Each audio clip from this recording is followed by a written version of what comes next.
नमस्कार दोस्तों, स्वागत है मेरे अपने यूट्यूब चैनल अखंड ज्योति डिवाइन में। आज मैं इस वीडियो में आपको बताऊंगी एक विशेष व्रत के बारे में जो केवल सधवा महिलाएं अपनी पति की दीर्घायु के लिए रखते हैं। ये व्रत ज़्यादातर उड़ीसा राज्य की महिलाएं करते हैं। मेरी मम्मी इस व्रत को करती थी। भीगा हुआ मूंग दाल, फल और चीनी मिलाकर एक विशेष भोग लगाती थी जो कि मुझे बहुत पसंद आता था।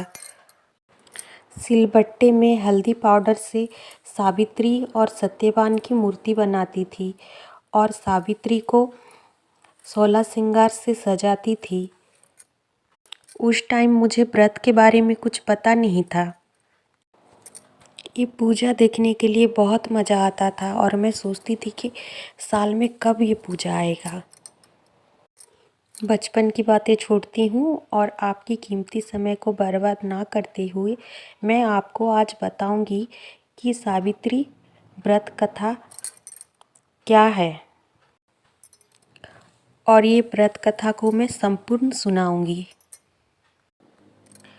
सावित्री व्रत कथा के अनुसार पुरातन काल में एक अश्वपति राजा थे। उनकी एक पुत्री थी।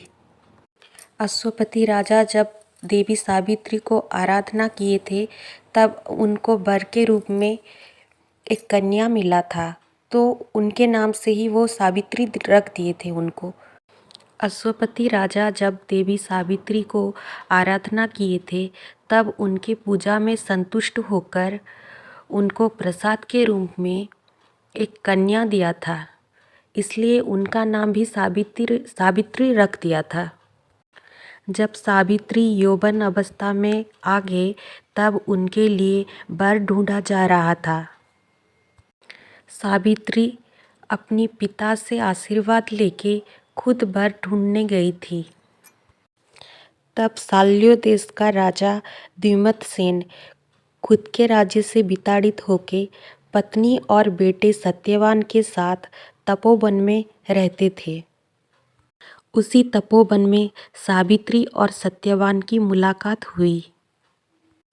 वहीं पे सत्यवान के गुण और रूप को देखकर उनको मन ही मन में अपना पति मान लिया था और घर लौट के अपने पिता को सब कुछ बताते हैं सावित्री। तो राजा अश्वपति सावित्री और सत्यवान की विवाह तय कर देते हैं। तब ऋषि नारद आके बताते हैं कि सत्यवान की आयु काल तो मात्र 1 वर्ष ही है, इसलिए महाराज आप आपकी पुत्री की विवाह मत कीजिए। ये सुनकर सावित्री बोलती हैं कि मैं सत्यवान को मन ही मन में अपना पति मान चुकी हूँ, इसलिए उनके सिवा और मेरा कोई पति नहीं। तभी से राजप्रसाद, दास दासी और भोग विलास त्याग करके सावित्री सत्यवान के साथ तपोवन में रहने लगी। अपनी पति और सास ससुर की सेवा करते हुए समय बीतने लगी। देखते ही देखते 1 वर्ष बीतने लगी। 1 वर्ष बीतने के लिए और 3 दिन बाकी था, तभी सावित्री ने व्रत करना शुरू कर दिया था। 1 वर्ष बीतने के लिए 3 दिन बाकी था और सावित्री व्रत शुरू कर दिया था।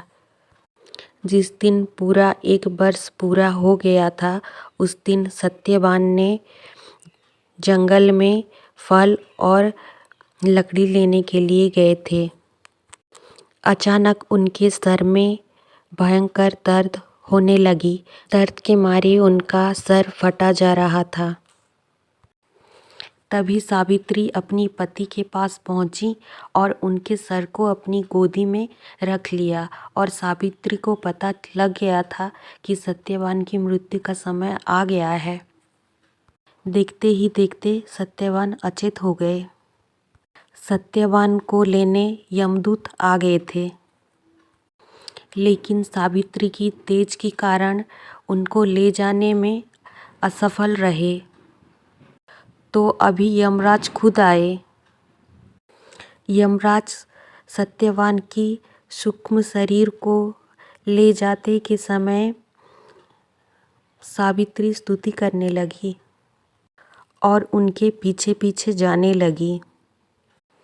सती सावित्री की सतीत्व और निष्ठा में संतुष्ट होकर यमराज उनको एक के ऊपर एक वर देने लगे और आखिरी में सत्यवान को जीवन दान देने के लिए बाध्य हो गए।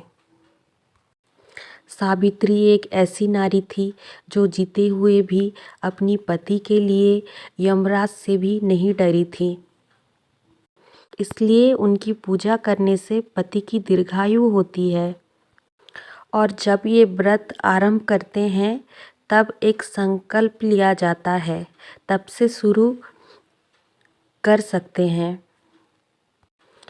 और अगर आप ये व्रत को आजीवन करते हैं तो आपको सदा सुहागन होने का वरदान मिलता है, ऐसी मान्यता है।